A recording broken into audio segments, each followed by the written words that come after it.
बिस्मिल्लाहिर्रहमानिर्रहीम। अस्सलाम वालेकुम। आज 28 मई है और दिन है एतवार का, लेकिन बात करेंगे कल 27 मई बरोज़ हफ्ता जो इंक्वायरी कमीशन बनाया गया था शहबाज शरीफ की जानिब से, जो काजी फैसल साहब को उन्होंने टास्क दिया था, और काजी फैसल साहब उस पर कल बहुत नाराज़ नज़र आए। जो सुप्रीम कोर्ट ऑफ पाकिस्तान के 5 रुकनी बेंच ने जो उनको काम से रोका है, उस पर वो बहुत नाराज़ थे और वो बार बार ये कह रहे थे कि मुझे जो शहबाज शरीफ ने काम दिया है, जो मौलाना फजल रहमान ने काम दिया है, जो आसिफ अली जरदारी ने काम दिया है, क्योंकि ये सारे नाम इसलिए ले रहा हूँ, मरीम नवाज़ ने जो काम दिया है, जो नवाज़ शरीफ ने काम दिया है, क्योंकि ये सब इस हुकूमत में शामिल हैं और इन सब की ख्वाहिश पर ये कमीशन बनाया गया है।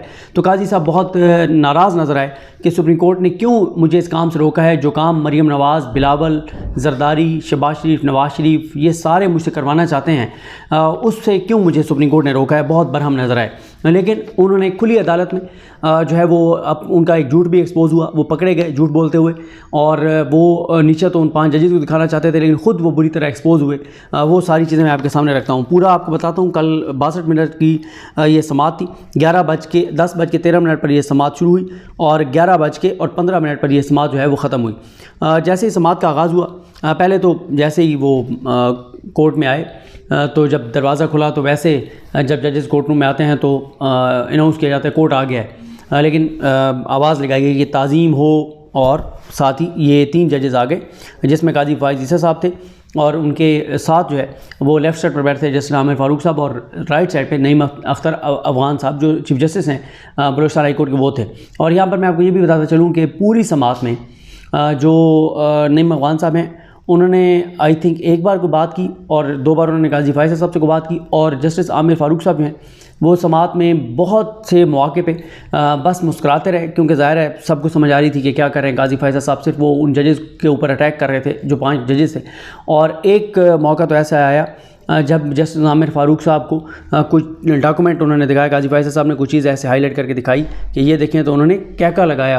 आमिर फ़ारूक साहब ने कहका, यानी एक कहका तो वो आप लगाते हैं ना कि आवाज़ ऊँची आवाज़ में मतलब आवाज़ भी आती है, लेकिन यानी आप क्या उसको कहें, वो मुस्कुराहट भी नहीं थी, वो उतना कहका भी नहीं था, लेकिन वो बड़े बहुत हंसे वो उसको देख के ना आमिर फ़ारूक साहब। लेकिन पूरी समाअत में आमिर फ़ारूक साहब बहुत से मौके पे सिर्फ हंसते रहे और मुस्कुराते रहे और देखते रहे। बस उन्हें पता था कि क्या हो रहा है और क्यों किया जा रहा है। उनको नज़र आ रहा था कि ये उमरता बंदियाल साहब पर, एजाजुल हसन साहब पर, मुनीब अख्तर साहब पर, शाहिद वहीद साहब पर, अज़हर हसन रिज़वी साहब पर, उन पर अटैक हो रहे हैं, उनके ख़िलाफ़ ये चीज़ें हो रही हैं। तो शायद इस पे वो मुस्कुरा रहे थे कि जनाब वो क्योंकि इमरान खान वाला जो केस था जिसमें इमरान खान की गिरफ़्तारी को आमिर फ़ारूक साहब ने कानूनी करार दिया था, और बंदियाल साहब ने, अतर मिनल्ला साहब ने, मोहम्मद अली मदद साहब ने उसको गैर कानूनी करार दिया था उस ऑर्डर को, कि वो अरेस्ट गलत था। तो शायद इसलिए भी आमिर फ़ारूक साहब, शायद अल्लाह की ज़ात बेहतर जानती है, कि वो थोड़े से खुश हों इस चीज़ पे कि मेरे ऑर्डर को गैर कानूनी करार दिया था।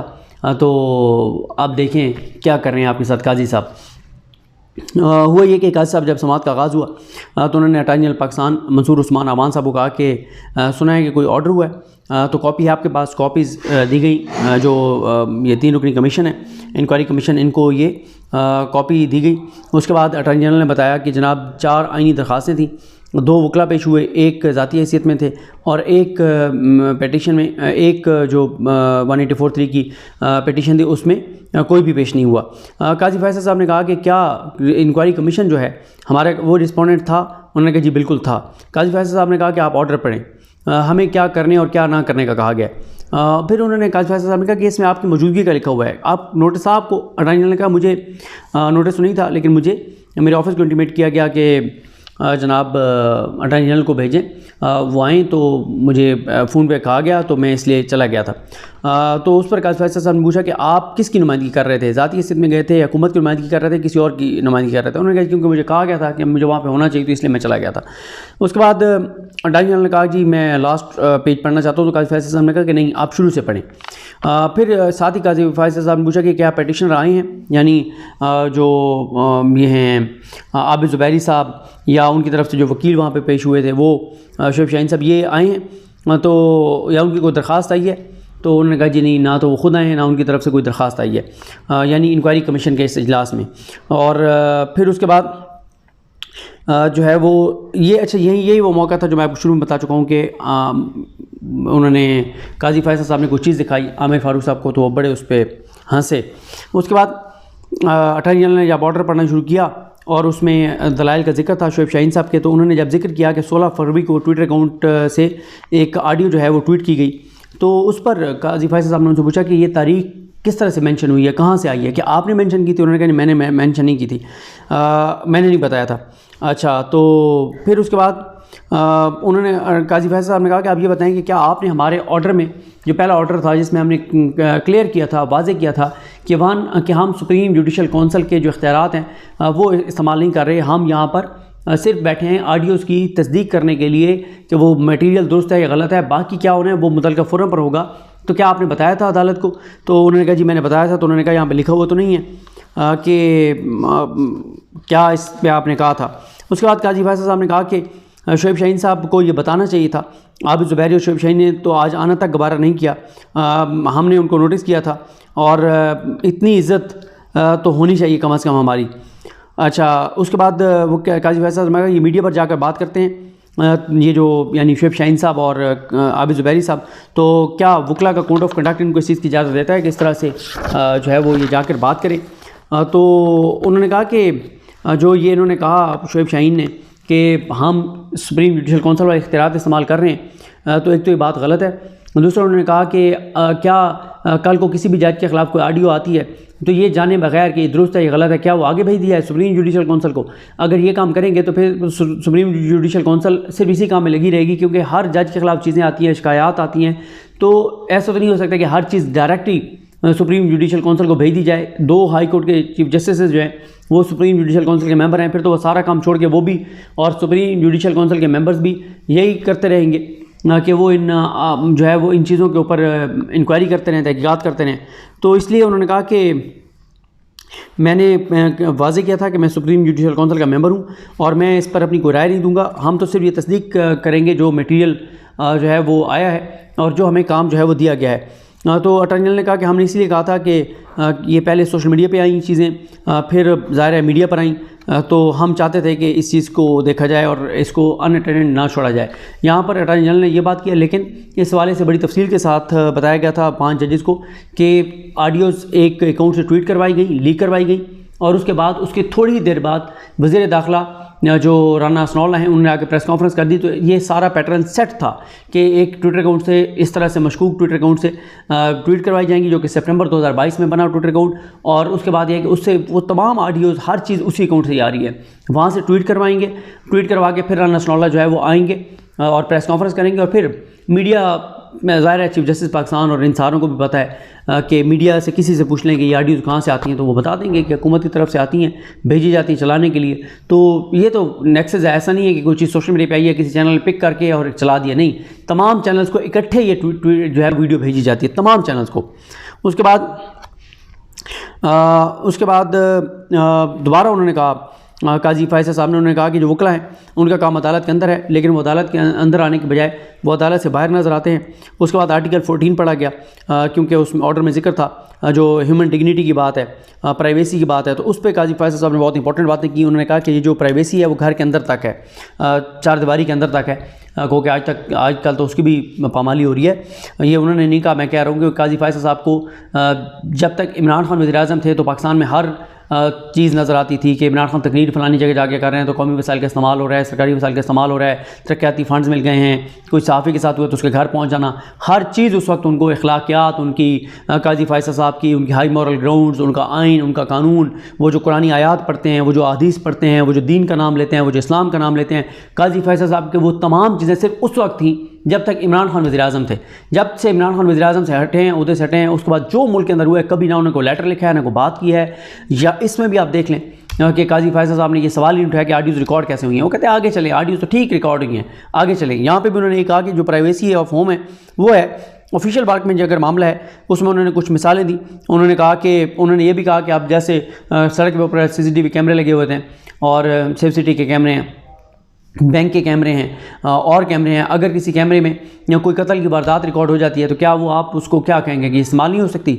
और साथ ही उन्होंने कहा कि ऑफिशियल वर्क में बहरहाल नहीं है, अगर कोई वकील किसी जज के बिहाफ पे पैसे मांग रहा है तो क्या उसको हम क्या कहेंगे कि उसकी प्राइवेसी है। और ये सारी उन्होंने बातें की।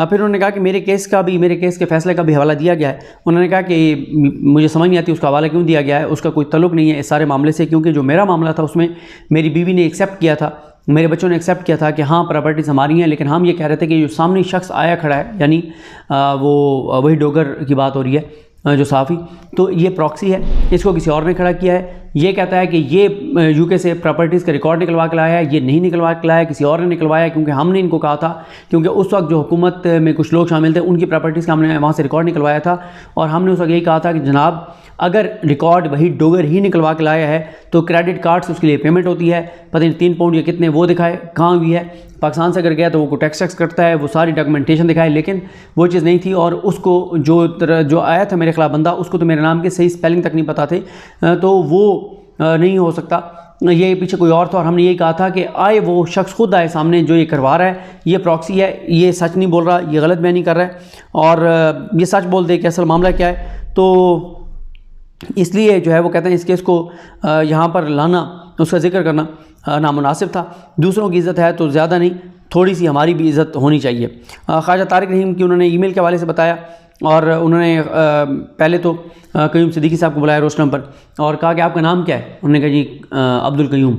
तो हैरान कुन तौर पर वो काजी फ़ाइज़ ईसा जिनकी बड़ी कुर्बत है कयूम सिद्दीकी साहब के साथ, उनको वो इंटरव्यू भी अपने वालिद की शान और मकाम के बारे में बताते हैं, और ज़ाहिर है वो कुर्बत ना भी हो तो फिर भी वो एक बड़ा नाम है कोर्ट रिपोर्टिंग का, सीनियर तरीन कोर्ट रिपोर्टर्स में से एक हैं, जियो जैसे बड़े इदारे के साथ हैं। पाकिस्तान की अदालती तारीख के अहम वाक़यात को उन्होंने रिपोर्ट किया हुआ है, जब पीक पे सारी चीज़ें थी उस वक्त उन्होंने रिपोर्ट किया हुआ है, प्रोग्रामों में बैठते हैं, यूट्यूब पे उनको देखा जाता है, तो इतने प्रोमिनेंट, तो ऐसे सादा बन गए काजी फ़ाइज़ साहब जैसे वो जानते ही नहीं हैं। जी आप बताएं आपका नाम क्या है। ड्रामे काजी फ़ाइज़ साहब, अदाकारी और फ़नकारी और इन चीज़ों में ना शहबाज शरीफ के बाद काजी फ़ाइज़ साहब ही हैं।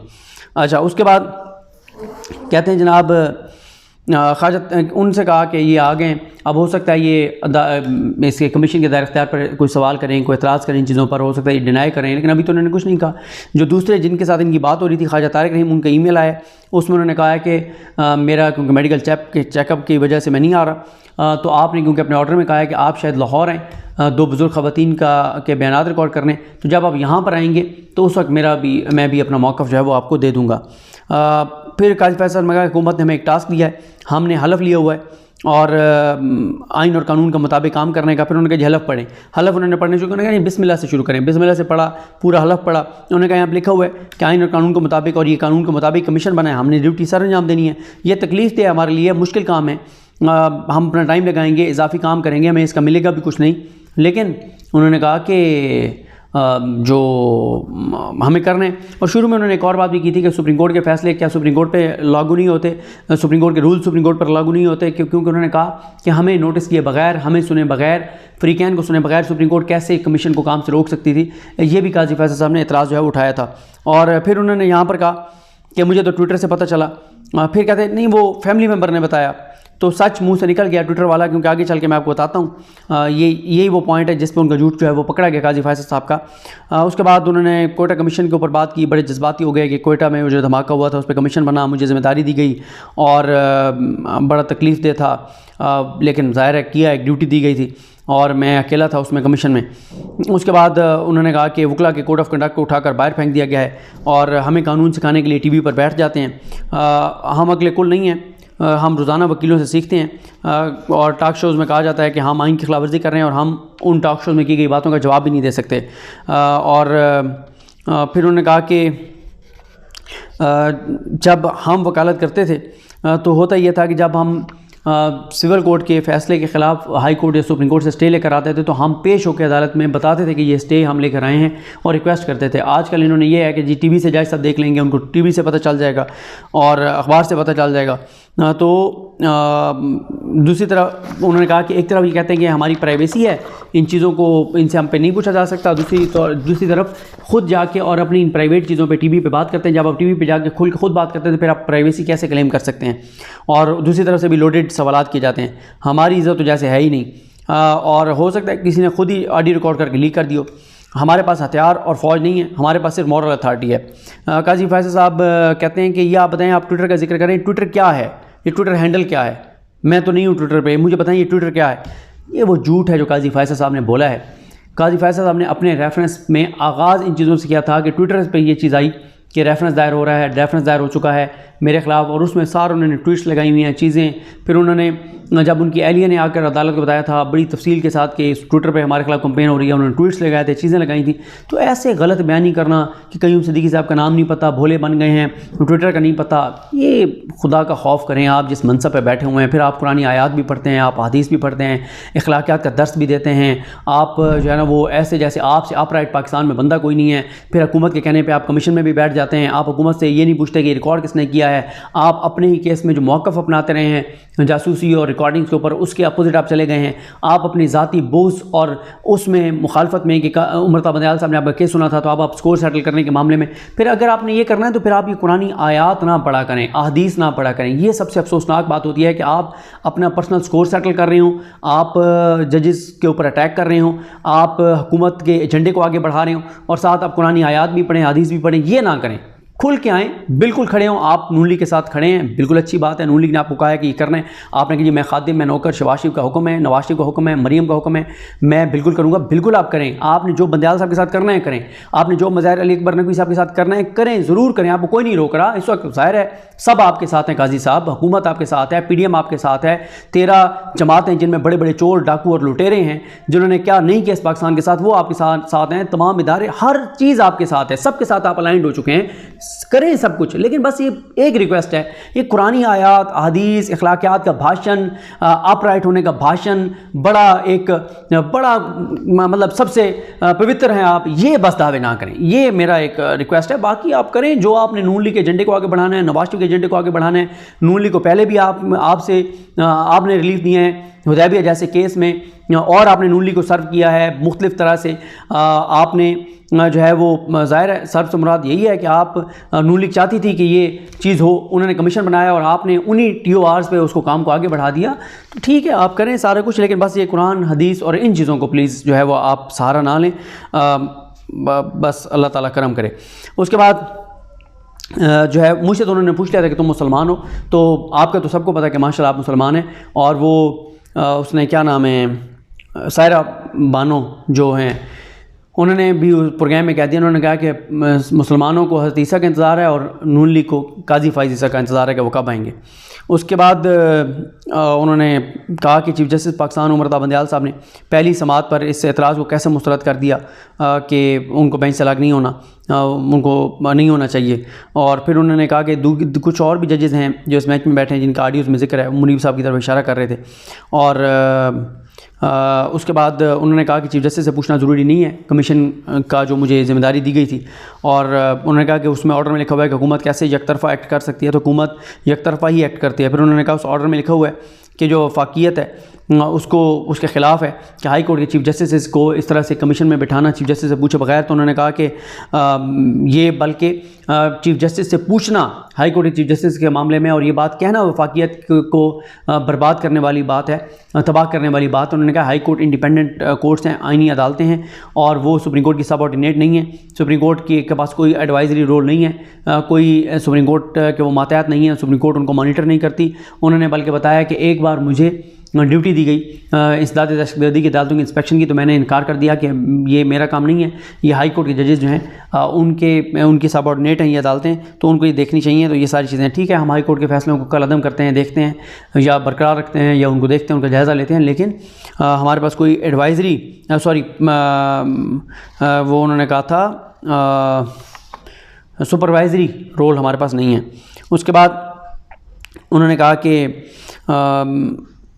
उन्होंने पूछा अटॉर्नी जनरल से दोबारा कि आपने उनको अदालत को ये बातें बताई नहीं हैं, तो इस पर वो खामोश रहे। उन्होंने कहा कि ये जो दरखास्तें आई थी सुप्रीम कोर्ट के सामने, क्या ये 184(3) पर पूरी उतरती थी? क्योंकि 184 में तो अवामी मफाद का मामला है, यहाँ तो चंद अफराद का मामला है। और उन्होंने कहा इनको अटॉर्नी जनरल को कि लगता है कि आप हमारे सामने हमारी बात कर रहे हैं, उनके सामने आप उनकी बात करते हैं। और उन्होंने कहा कि ये सारी एक्सरसाइज जो हम कर रहे हैं इस कमीशन के ज़रिए इसलिए कर रहे हैं कि सच जो है वो सामने आ जाए, सच सामने आना चाहिए, चाहे कुछ भी हो। सच झूठ को मिटा देता है। सूरत इसरा में ये बात है, कुरान मजीद में ये बात है कि सच जो है झूठ को मिटा देता है। बाइबल में भी यही बात है। लेकिन अब सुप्रीम कोर्ट ने हमें रोक दिया है, तो हम मज़ीद प्रोसीड नहीं कर सकते। तो उन्होंने कहा कि जी मैं माज़रत ख़्वाह हूँ अटॉर्नी जनरल से कहा, जो उन्होंने कहा कि जो लोग आए हैं उनसे भी माज़रत ख़्वाह हूँ। और उन्होंने कहा कि जनाब जब आप इसके ऊपर फ़ैसला हो जाए फ़र्दर तो हमें बता दीजिएगा, तब तक हम इसकी प्रोसीडिंग एडजन कर रहे हैं। ये सूरत हाल है। मुझे अपनी दुआ में याद रखें। अल्लाह हम सब कामिल नसरो। अल्लाह हाफ़िज़।